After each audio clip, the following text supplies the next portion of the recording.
Welcome back, dear audience, to another episode of the Longevity and Lifestyle Podcast. I'm your host, Claudia von Boeselager, here to share the latest insights and learnings to improve your health, life, and happiness for longer. Thank you so much for being part of this tribe. I'm so grateful to you. Make sure to sign up for my free weekly newsletter by going to llinsider.com. My guest today is Dr. William Li, a world-renowned physician, scientist, and author, best known for revolutionizing the way we view food and health. As the author of the New York Times bestsellers Eat to Beat Disease and Eat to Beat Your Diet, Dr. Li has pioneered the concept of using food as medicine to heal and optimize the body. His groundbreaking research has led to over 40 new medical treatments that impact more than 70 diseases, including cancer, diabetes, heart disease, and obesity. With more than 11 million views on his TED Talk, Can We Eat to Starve Cancer?, and appearances on Good Morning America, CNN, and Rachel Ray, Dr. Li has become a leading authority on how we can use the power of food to prevent and fight disease. As president and medical director of the Angiogenesis Foundation, Dr. Li's mission is to help individuals take control of their health and longevity through scientifically backed nutrition strategies. Please enjoy. So welcome to the Longevity and Lifestyle Podcast, Dr. Li. It's an utmost pleasure to have you with us today. Thanks for having me. So you've made such significant contributions to medical science, leading breakthroughs and treatments for over 70 diseases, including cancer, diabetes, blindness, heart disease, and obesity. And from your website, you made a statement, which I'd love to quote here, is that you said that when I first set out on my journey to study food as medicine, I realized that I was what I was up against. The food industry did not care about health, and the health industry did not care about food. I'm a medical scientist, and my mission is to bridge both of these worlds to help people everywhere become healthier while enjoying and not being afraid of their food. Dr. Li, can you explain your inspiration, which is so fundamental for everyone's daily life, right? Food is a medicine. Where did this inspiration come from? Where did this awakening, this shift, how did it transpire? Yeah, well, I grew up in a relatively small city, Pittsburgh, Pennsylvania, that was had a lot of ethnic communities, and there was a great celebration of culture, and particularly the foods associated with the cultures. So I grew up, my childhood was always surrounded by these wonderful inspirations where people were very proud of their backgrounds and their heritage and the food that came out of it. So, fast forward to my education, I'm a biochemist, so I was trained as a scientist. And in fact, I have now developed a very long career as a vascular biologist, which means I study blood vessels. And I'm also a doctor. I study internal medicine, and that means that I take care of men and women, young and old, healthy and sick. And my own orientation has always been towards health.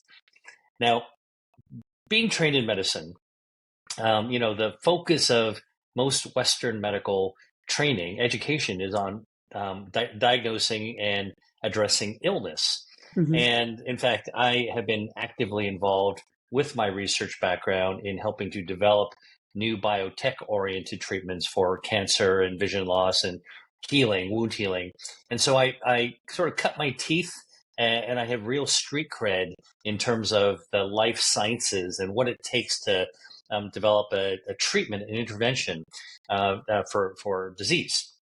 But one thing that always bugged me was the fact that when you're treating disease, it's the horse out of the barn, so to speak, where you've missed the biggest opportunity of all, which is to prevent the disease in the first place. Yes. And here we are, in society, lamenting about the unsustainable cost of healthcare. And yet we could actually upend that dilemma. We could actually solve that dilemma by really preventing diseases in the first place, and therefore saving the money. So we can actually then have the resources to treat those people for whom prevention was not successful. And so that always led me to think about prevention. Now, when you talk about diseases, you can talk about drugs. But, drugs are expensive. They're not always accessible to everyone who needs them, even in developed parts of the world, especially in developing parts of the world. And then they always have side effects. I mean, every drug can have a side effect. And so it's really not appropriate to talk about prevention in terms of drugs, pharmaceuticals. There are a few exceptions, but I think for the most part, you're going to talk about prevention, you got to talk about a different type of intervention. And this brought me all the way back to my childhood. And I always remembered the pride that people from the Mediterranean, for example, or people from Asia, they had in how they thought about food as a continuum of part of their health. And food actually is a much more equitable, safer, more joyful solution compared to drugs, right? And so you can use food as medicine, as opposed to medicine as medicine for prevention. And that's what led me, after many years of being involved with biotech development, why don't we actually study foods using the same rigorous science and systems that we do drug development? And so I'm one of the early people that actually studied food as medicine in that way. And when we did that, I'll tell you a quick story. I Sure. had a collaboration at the National Cancer Institute. This was back in the 90s, where we were screening drugs or possible drugs for their activity against cancer. And by then, my nonprofit organization, my charity called the Angiogenesis Foundation, we'd been so successful. There were well over a dozen new treatments that had come out from our work. And so I got to be a little bit more daring. And so while we were screening cancer drugs, I pulled off the assembly line about a dozen of the test drugs, and I swapped them in with food extracts that I had ordered. Now, we disguised the swap so that the researchers, the technicians, would have no idea what the samples were. But when the results came out, and again, this was actually a very, very serious test used to assess whether or not a chemical that was sent to us from different biotech companies would have potential to treat cancer. And the results came out, my jaw dropped, because 50%, half of the foods that we were screening that I snuck in there, were Mhm. as or more powerful than the drugs that we were testing. Wow. So that was really an eye opener for me to realize the power that science, that real science, could bring to the table. And that's really what I do now. I mean, I take that rigorous science based, like an uncompromising approach. And that's one of the things that I, am forced to do, really, or compelled to do as well, when I listen to all the opinions and claims and facts that are floating out there on the internet and social media. I think that, it's very important for people who are listening to this podcast or watching it, basically to recognize that there is a lot of information out there. I think most of it presented by people who have good intentions, right? So good intentions important. They have good Sure. intentions. But what you really need to understand is that the stuff that seems too good to be true might be too good to be true. Yeah. And you always need to ask about the source of where that information is coming from. Mhm. And not just the source, right? Because I feel like this is maybe an important point to raise. Clinical research, I always think, follow the money. Who's actually financing it and what are the incentives behind it? Would you agree? Yeah, I mean, I think that who actually does the research is Mhm. very important, because as a researcher, I can tell you funding is so hard to get. I don't think that you can automatically dismiss the results of research that's funded by, the government or by a corporation. A lot of people don't realize this, but there's really fantastic research that's funded by pharmaceutical companies. But it's up to the researcher and the institution they work with to be able to Mhm. maintain independence and objectivity. And so I think that it's again, I think that when it comes to health and wellness and the world that you and I work in, like, Mhm. our wheelhouse, I do think that there's a tendency to try to do good and evil, black and white, good versus bad. And I think that when it comes to the real difficult work of generating the evidence, the clinical evidence, the scientific evidence, we need to step back and realize that this is quite a complicated enterprise. Mhm. That, yes, there may be vested interests that are involved, but again, the researcher, the venue,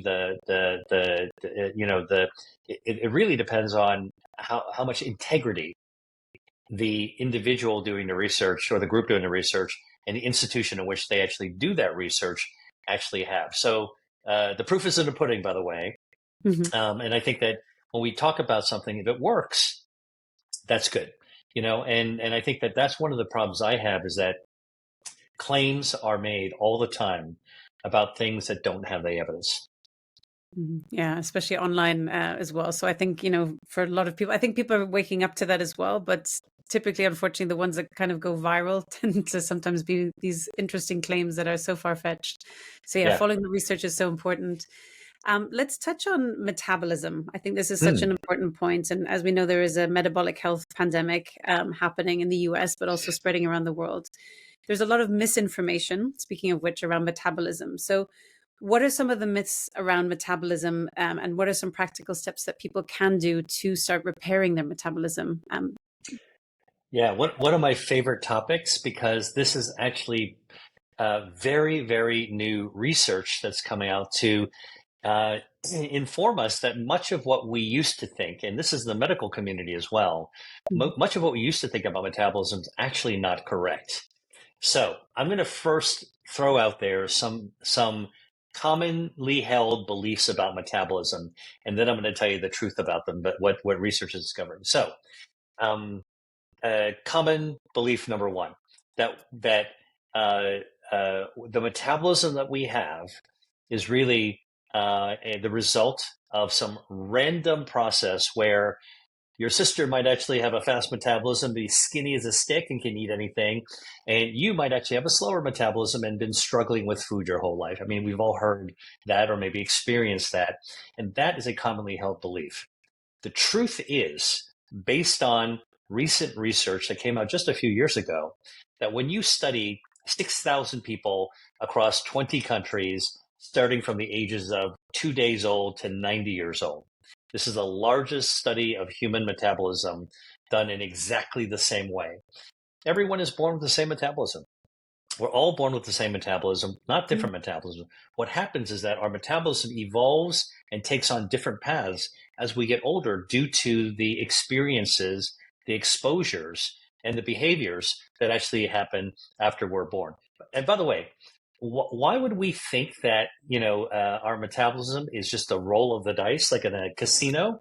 It's ridiculous, right? Like when we're born, we're hardwired to work in a particular way. Our organs all are. Mhm. When you were born and I was born, our ears worked the same way, our kidneys worked the same way, our hearts were designed the same way, our thyroids were all designed the same way. What makes us think that it was just a crapshoot that somebody had a fast one and had somebody slow one? So that's one myth. Second myth is that basically when you get to middle age, that your metabolism's automatically going to slow down, right? And I think a lot of us, I mean, a lucky few may not have actually experienced this, but I think many of us agree that the commonly held belief is that you're good when you're 20, you're good when you're 30, and then when you're 40, things slow down, and you're going to change your clothing size, and you're not going to fit into the same old clothes. You're not going to look so good, and by the time you're 50 or 60, you're going to have to just accept the fact that you've gone through middle age and that your body and your metabolism is going to be different. And then a lot of people just throw up their hands and say, you know what, I just got to accept it. Or maybe they don't accept it and it winds up developing a complex or some other heavy weight that they carry around with them. And it causes, dysphoria or body image issues. This is very common. Yeah. And then sometimes people get so depressed, they wind up taking on other habits, including eating habits that are actually definitely bad for metabolism. Okay, so that's a commonly held belief. Middle age means that you're going to be changing, your metabolism is going to slow down, and along with that goes the belief that if you have a slow metabolism, that's what causes you to gain weight and get fat, grow more body fat. All right, what's the truth? So from this latest breaking research on human metabolism, Mhm. it's now been established that not only are we all born with the same metabolism, but that throughout our lives, during our lifespan, humans go through four different phases of metabolism. So phase one is from zero, from birth to 1 year old, skyrocketing metabolism. Babies have a very, very high metabolism. In fact, 50% higher than an adult's metabolism at one Wow. year old. All Wow. right. And by the way, think about it. That metabolism means that we're absorbing everything as little babies and processing Mm. it. Should we be exposing? Should we think about the wisdom of exposing them to microplastics coming from the teddy bears, from the binky, from the pacifier, from all the stuff that we surround them with? I mean, I throw that out there because this new research is making us reconsider what we're exposing our young people to, right? Like at the beginning of their life, This which is could true. Yeah. influence their metabolism for the rest of their lives. Okay, now, so the second phase of metabolism is Mhm. during adolescence, just so we think that teenagers who are full of energy, eating 2 or 3 dinners, bouncing off the wall with energy, right? I mean, Yeah. anybody who's had kids will recognize that, or if you have a niece or a nephew, like you go, oh my God, that person's metabolism must be going crazy. Actually, between the ages of 1 and 20, human metabolism is going down, down, down, down, down from 1 year olds high down to adult levels to 20 years old. And Mhm. then from 20 years old to 60 years old, and this is the mic drop finding. Yeah, From really. 20-year-old to 60 years old, human metabolism is designed to be rock stable. It doesn't change. That's how we're hardwired. How we're Mhm. hardwired. Yeah, That means 60 designed can to be the be. new 20 if you want it to be. Like if you're like that's really that's how we are actually hardwired. And then from 60 to 90, we have about a 17% drop in metabolism. That means that by the time you're 90, you should still have be 17% of 60 or 20. All right. So human metabolism is actually hardwired to be very, very vigorous, hardwired. Now, I'm using the word hardwired because obviously, what actually happens is something different, right? I mean, we do see people with very different metabolisms. We do see people struggling with their weight and their food and their energy levels, right? So, what's actually really happening? Well, if I told you that the truth about human metabolism is that we are born with a hardwired program like the operating system of a laptop. Okay. That's hardwiring, right? That's how our Yeah. hearts work, our kidneys work, our brains are supposed to work that way as well. What happens over life? So let's say, Claudia, you and I buy the same model of laptop.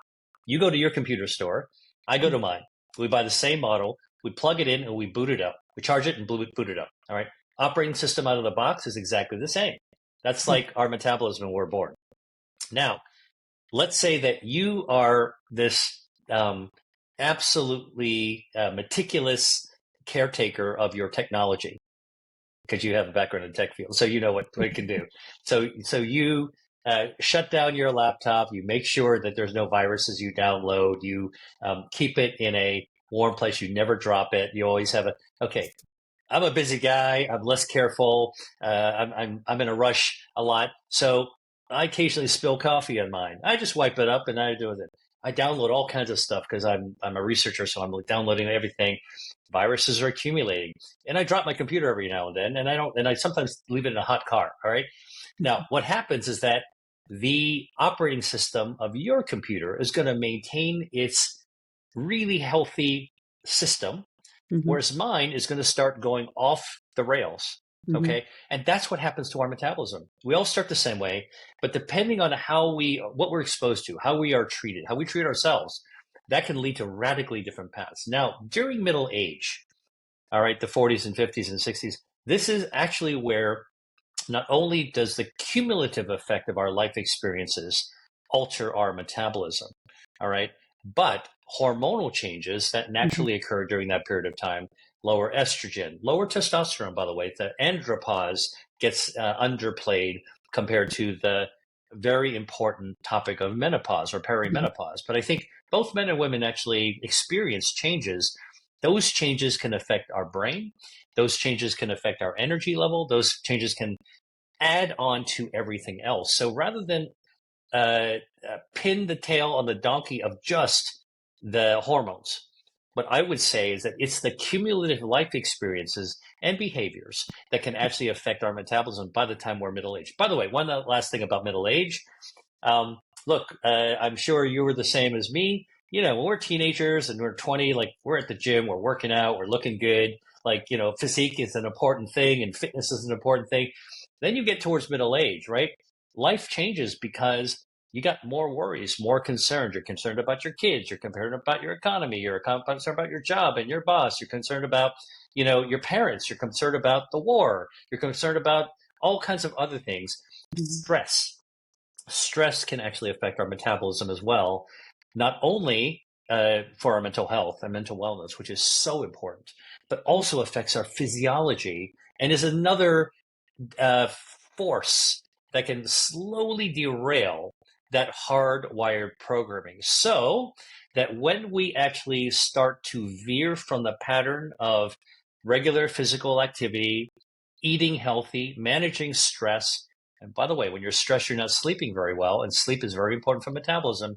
We Yes. start to kind of get off the beaten track and into sort of the uncharted paths of broken metabolism. And this is actually what's happening. But I wanted to make this distinction between what we're discovering about how metabolism is hardwired and designed to work Mhm. versus what actually happens. And because that's the fact, the good news is that we can actually take actions to be able to Exactly. get back onto the rails, so to speak. Yeah, no, excellent. And I'd love to dive into that. And I think it should be empowering for people to listen that they're not like got the bad luck of the draw, right? That they didn't lose at the the roulette game. So, what are the key modalities that you would encourage, and what you also see with your patients and people that you work together with? Yeah. What are the key modalities that people can start to do to repair their metabolism? Yeah. One thing I got to add to everything we've been talking about is that remember I told you that we used to think that the slow metabolism is the reason that you actually gain weight and gain body fat. Yes. Actually, the research is now showing it's the other way around. It's that when we actually undertake behaviors and lifestyles that cause us to gain extra body fat, by the way, is very healthy. We need our body fat. And any extreme athlete knows this, or a bodybuilder. If you go down to like 2% body fat or 0% body fat, your menstrual cycle stops. You Yeah. start getting tired and weak. Things that you think you might like look really good, or that's a point of view. Some people think that it doesn't look that great, Yeah. but the fact of the matter is that we need our body fat because body fat are adipocytes, the cells that make up our body fat, adipose tissue. Adipocyte is a cell, is actually a fuel tank, nothing more than a fuel tank that holds the energy that we need to run our body, just like the fuel tank in your car when you actually put gasoline or petrol, depending on where you live, to be able to fill up the fuel, and then we burn down that fuel when we are operating and running around. Okay, so the reason I'm telling you that is because the empowerment comes from diet and lifestyle. Because if you actually feel like, man, my metabolism is just off the rails, like I'm totally derailed. What do I do to get back into a more healthier track? I think a lot of people ask that question, particularly as they get into middle age. Yeah. All right. The empowerment comes from this. Number one, that everything we just talked about is reversible and you can get back to your hard wiring. Laptop, take it to the Genius Bar and somebody there will actually help you fix it, and then you can debug it, take the viruses off of it. You can even install a new operating system, all right, in order to be able to get to work properly again. Mhm. Okay, so how do we do this when it comes to our metabolism? Number one, I would actually say don't overload on fuel. What that means is don't overeat food. All right. Mhm. If you overload fuel in your car, the fuel is going to spill out of the tank and pool around your shoes, and you're going to be standing in a dangerous, toxic, flammable mess. In your body, our fuel tanks are stretchy like fat cells. And, Mhm. and so while a car cannot actually accommodate more fuel, that's why it spills out. In our body, we just make more fat. And so we build up our fuel Um, tanks. That causes inflammation. That slows down your metabolism. And a simple solution that anybody can take is to eat less. Now, if you want to really eat less and time your eating less to be able to optimize your metabolism, the simplest way to start is to do intermittent fasting. And you've heard a lot about intermittent fasting. It's a trend, but it's actually the most normal thing that we do in all human existence. Because when we are sleeping, we're not eating. And when you're not eating, that's called fasting. So when we're sleeping, we're fasting. And so in order to be able to actually lengthen the time that you are not eating, which decreases the energy requirements and allows your metabolism to heal, and you're loading less calories into your fuel tanks, your body fat, the thing you can do is just extend the time that you're not eating, taking advantage of the fact that if you're sleeping 8 hours a night, which you should, okay, that if you don't eat after dinner, let's say you go to bed at 11 o'clock, if you finish dinner at 8 o'clock and you don't eat for 3 hours, no midnight snack, no munchies after dinner, okay, don't save your dessert before bedtime, you can gain 3 extra hours of fasting and not eating, which is helping to heal your metabolism. And then when you wake up in the morning, okay, and I can tell you, I do this every single morning. I did it today. All right, when you get up in the morning, take your time to get ready. You take a shower, you get dressed, before you roll out of bed to eat breakfast right away, which is what we all did when we were kids. Take the time, read a book, check your email, go for a walk, get some fresh air, walk the dog. All right, you'll survive. Okay, and guarantee you, if you actually wait at least an hour after you wake up before you eat anything. Let's do the math. 3 hours before bedtime, as just an example, that's 3. 8 hours of sleep, which you should for good, healthy sleep. Everyone should aim for that. 3 plus 8 is 11. Now wait one more hour, 12. 12 hours of fasting is 50% of the time you're alive. So 50% of the day, you are not eating, you are not putting calories into your system, and you're allowing your metabolism to heal. That is the easiest first step that anybody can take on the journey towards healing themselves. Now, I wrote in my book, Eat to Beat Your Diet, a much more complicated explanation, more detailed explanation of all the additional things you can do. But I would say this is the number one thing you could do, in addition to eating foods that help you burn down any extra fat you might accumulate. Perfect. And I just want to touch on this point because intermittent fasting, I previously thought, the longer the better. I was even doing like 20 hours. And especially for menstruating women, this is a really, really important thing because it can impact your hormone levels, energy, etc. So maybe you could give a bit of guidance for particularly women, but people in general, what is important to observe in intermittent fasting. Now, I 100% agree with you. I've had Dr. Sachin Panda on the podcast as well, talking about circadian rhythms, and that 12 hours overnight fasting should be everyone. That's across the board for the most part, right? Unless there's medical conditions.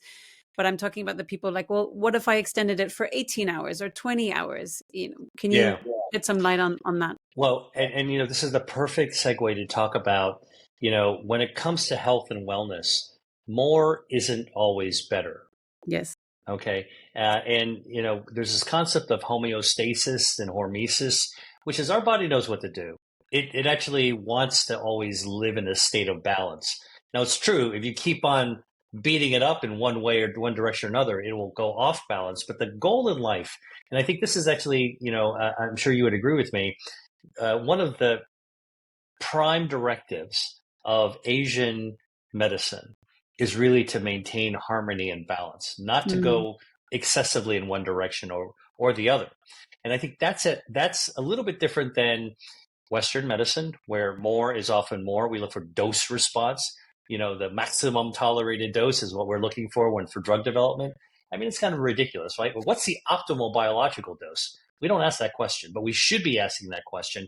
And so if you want to think about like the question about fasting, what's the optimal biological dose of fasting, and what would be the side effects that you'd be looking for if you were doing too much for yourself, right? Okay, so first of all, fasting is beneficial in many ways in almost all people, and you reap the dividends. You feel the benefit of it, because in the beginning it might be a little bit jarring if that's not what you're used to, but then you'll actually feel better. You'll actually feel a little bit better. You'll feel you have to have more energy.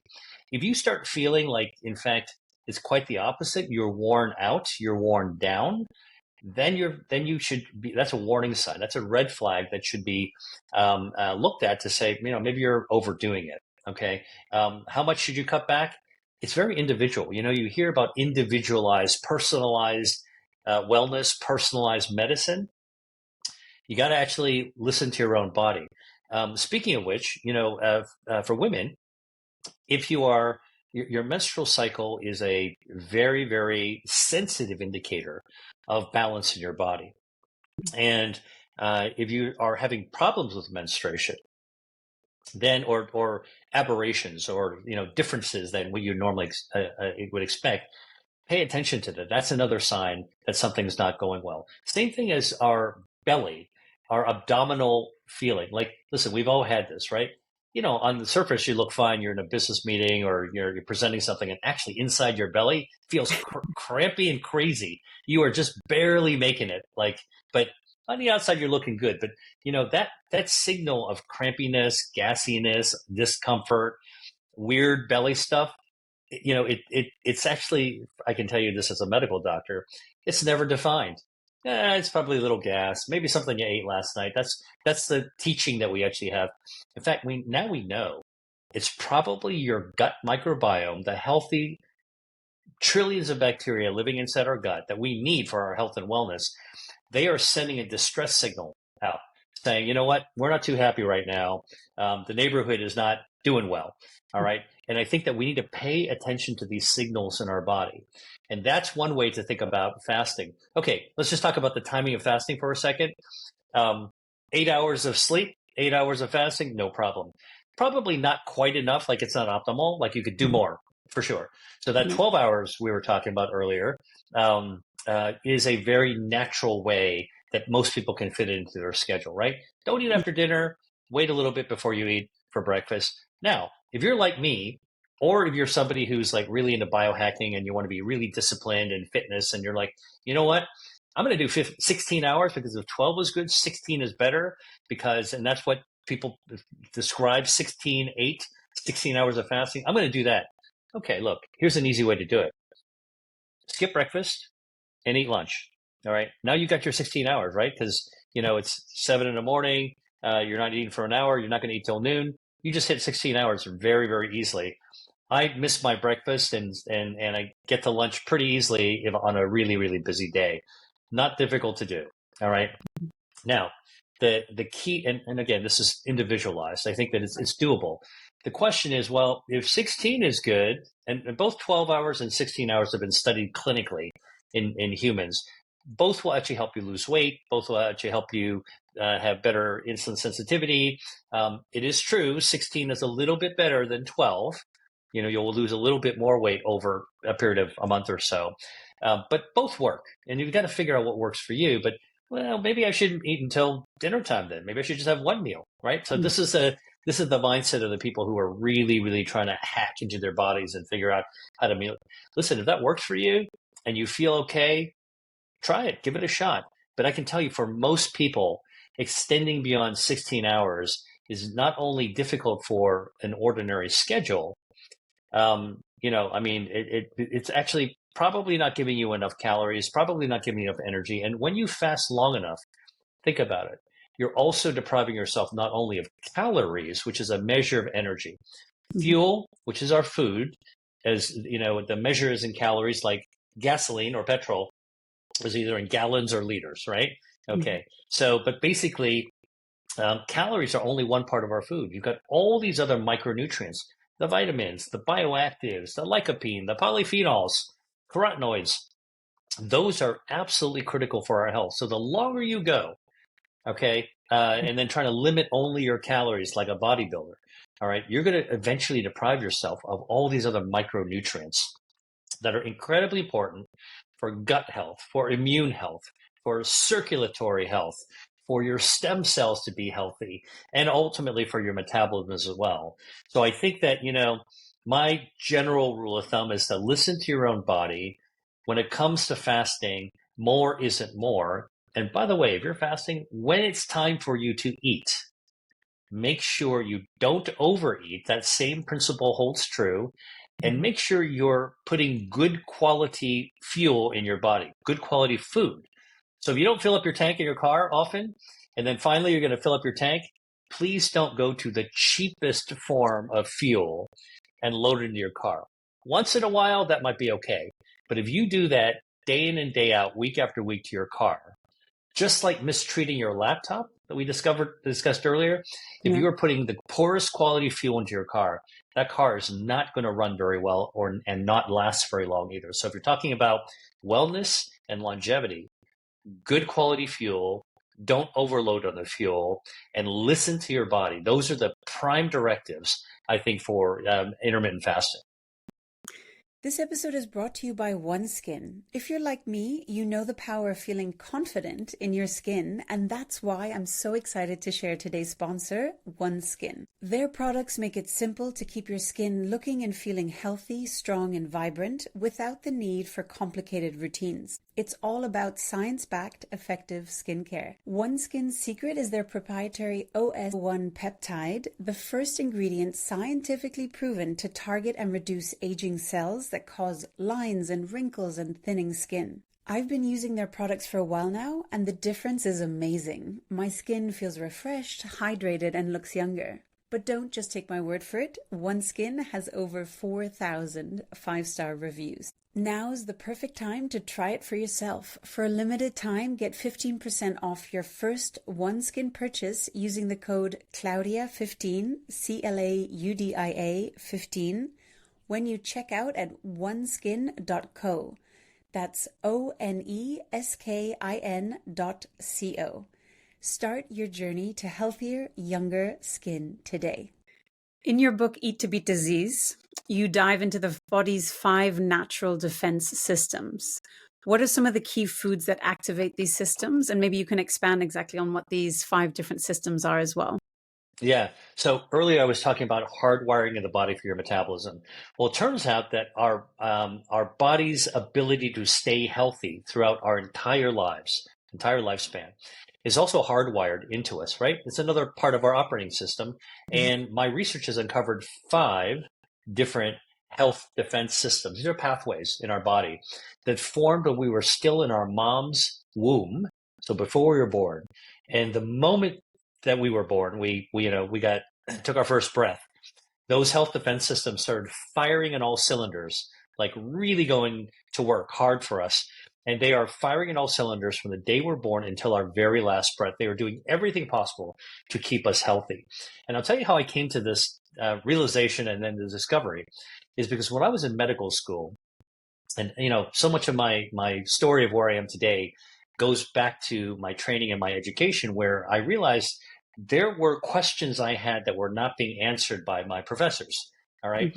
And so here I was following the professors around in medical school and learning about the different diseases. This is diabetes. This is emphysema. This is obesity. And this is Hashimoto's. And this is breast cancer. And this is a brain tumor. Okay. Or this is dementia. All right. I'm like, okay, I get it. I got to memorize all these diseases. All right. But I said, now I understand the diseases. Can you tell me what health is? And my professors would look at me and scratch their head and look at me like, that's like a really dumb question. You're healthy when you're not sick. Like, why? What more do you need to know? And for me, that was completely insufficient. Health cannot be the absence of disease. It can't be. I mean, the absence of something doesn't explain something else. The absence of money isn't the cause of poverty, right? So, so I was always curious, like, okay, what is health? In addition to, the manifestation of absence of disease. And it turns out that my research and my journey has been really doing the research on this. There are these 5 health defense systems. I'll tell you what the defense system is and then an example of a food that can activate it. So the first health defense system is called angiogenesis. It's my field of study. Angio, blood vessel, genesis, how they grow. We've got 60,000 miles worth of blood vessels packed inside our body. 60,000, imagine that. Wow. If you were to pull out every blood vessel, Claudia, in your body and line it up end to end, you'd form a thread that would circle the earth twice. Wow. That means that your circulation is super important for bringing the oxygen that you breathe and the nutrients that you eat to every single organ and every single cell in every single organ for your health. Now, our body actually uses that as a health defense system. When you don't have enough blood vessels, your body will grow more, like if you injure yourself, all right? And if you grow too many blood vessels, your body will prune them away like a gardener going to a shrub and just like cutting away those extra branches. So you always have the right amount at the right time at all times to be able to be nourished by your circulation. Now, if you actually have too many blood vessels, that can grow a cancer or can cause blindness.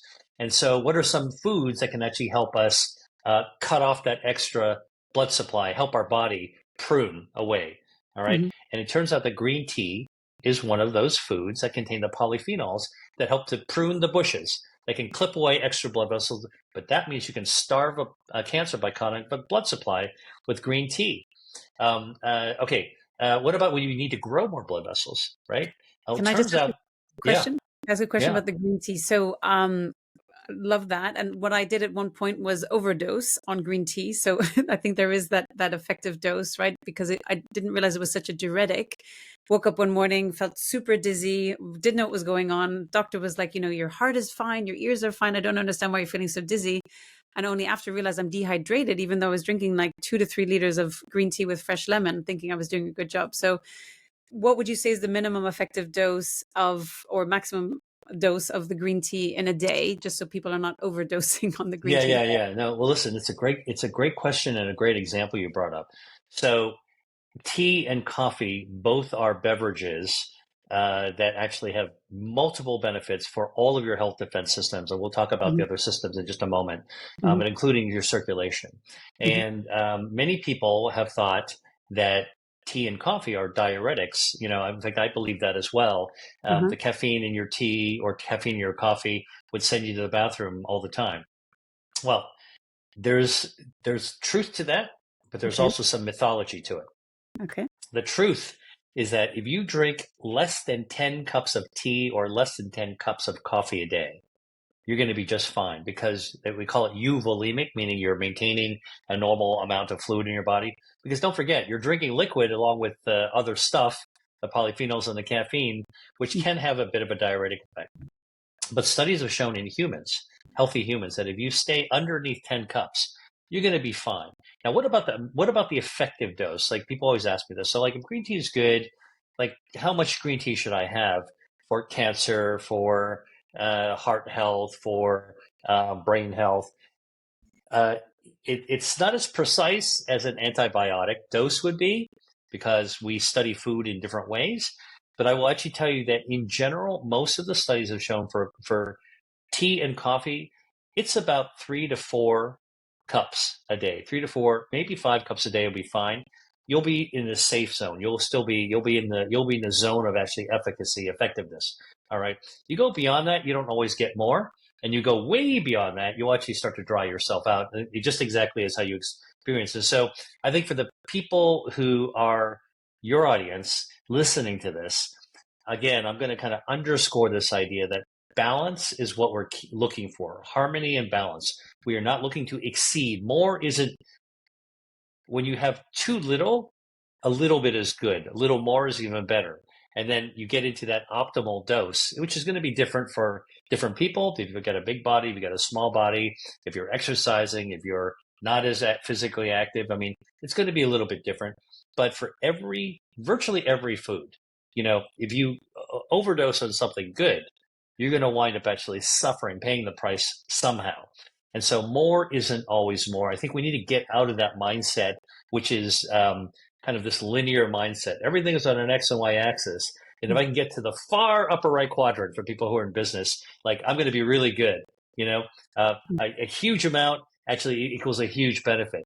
It's more of a bell-shaped curve where we're looking to actually hit that optimal sweet spot. mhm. Excellent, thank you. So I interrupted you there. You were going through the different Oh, defense health systems. offenses. Yeah. Yeah. Okay. So, in the interest of time, I'll try to be really focused on it.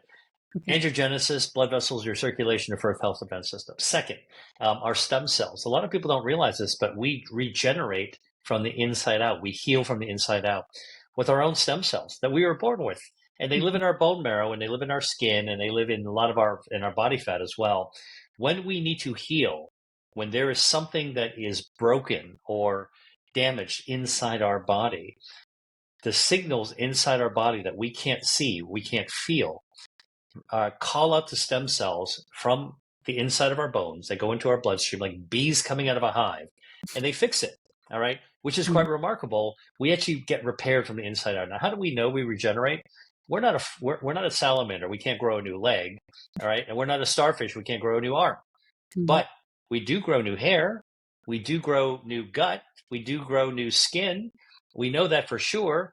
And I would tell you that if you wanted to really look at an extreme situation, if I remove 2/3 of your liver, snip, okay, the 1/3 that's left would eventually regrow the rest of the liver.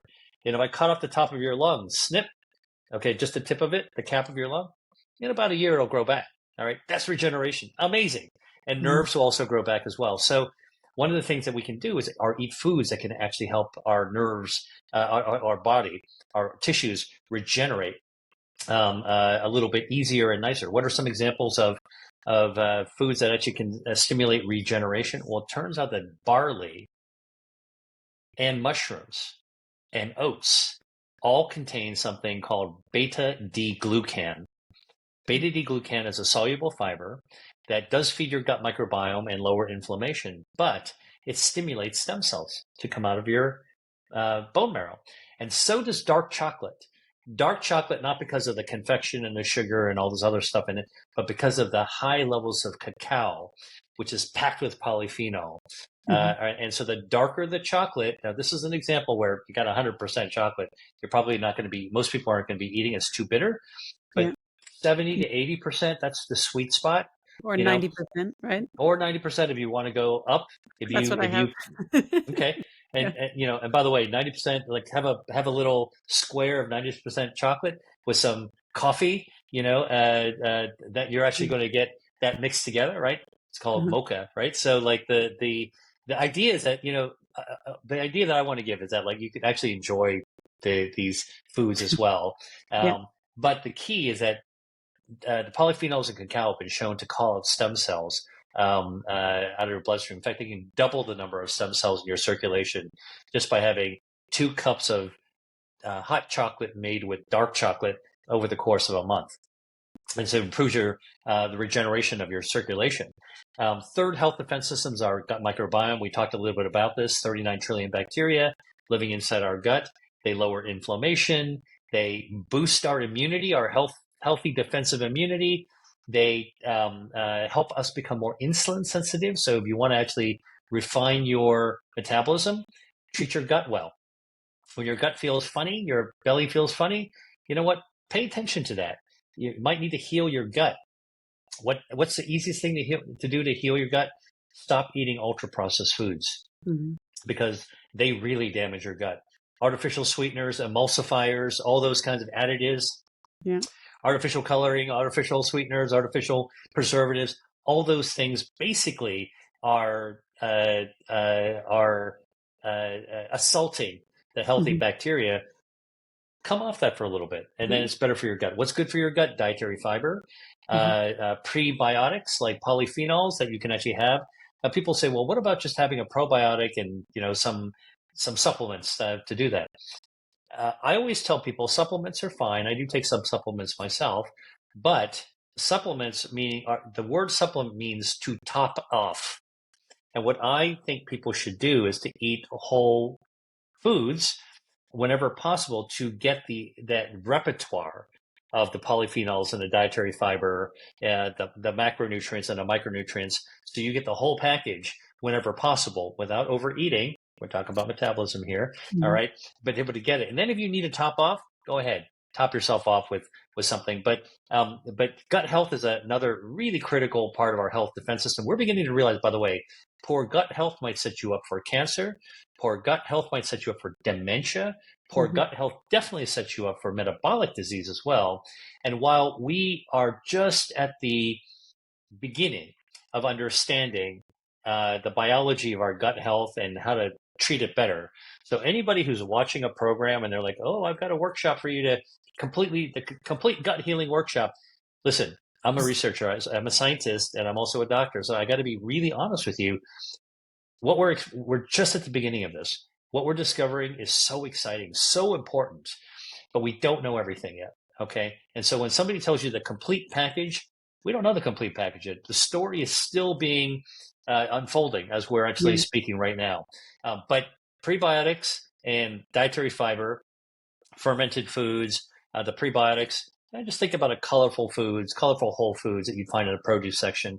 Those are actually good ways to feed your gut health. Your DNA, antioxidants to protect your DNA. Your DNA protects itself because it knows how to fix itself, right? So think about it. You go out, okay, everybody knows don't go to a sun tanning booth or get sunburned, right? Mm. But, if you're stuck in traffic, all right, in a sunny location like California or Florida or Sardinia, okay, and you're getting a ton of sun, even in traffic, you're actually getting your DNA assaulted through the windshield, all right? Or if you're flying in an airplane above the clouds, that radiation, ultraviolet radiation, is penetrating the fuselage and affecting your skin. So pilots, by the way, have more DNA mutations in their skin because they're working above the clouds. Okay, so by eating antioxidants, foods with antioxidants, polyphenols, you're going to actually have more protection of that DNA protection system. Your DNA can fix itself, but why not shield yourself from the damage? And some foods can actually make your DNA repair itself better. What's an example? Kiwi. A kiwi will actually not only protect your DNA from damage, it'll help you heal DNA that's actually damaged faster. And then finally, your immune system. We've already talked about the importance for lowering inflammation. Tons of anti-inflammatory substances. Green teas, polyphenols, anti-inflammatory. Coffee's chlorogenic acid, anti-inflammatory. Lycopene in tomatoes are anti-inflammatory. But you want to boost your immune system to really make it strong as well. You can actually have brassica vegetables, Brussels sprouts, broccoli, kale, bok choy. These are all vegetables you find in the Mediterranean or in Asia. They taste delicious. And the sulforaphanes, these are bioactives, natural chemicals found in these plants, light up our immune system. And in fact, it's been shown for people, this was studied in young people who are just getting a flu vaccine. I read about this in my book, Eat to Beat Disease. Getting a flu vaccine, if they also ate 2 cups of a shake that was made with broccoli sprouts. Now, a broccoli sprout has 100 times more sulforaphane than a big adult broccoli. So Wow. it's small but mighty. All right, you want to really get a lot of that good stuff. All right, the polyphenols, have broccoli sprouts. And what it did, the people who, so they did a study with people who just had a placebo versus broccoli sprout shake. Everybody got the flu vaccine, and they studied the immune cells of the people in their blood. Broccoli shake eaters had 22 times higher immune response, Wow. really supercharged their immune system. And the only thing they did different was to eat broccoli sprouts. Amazing, right?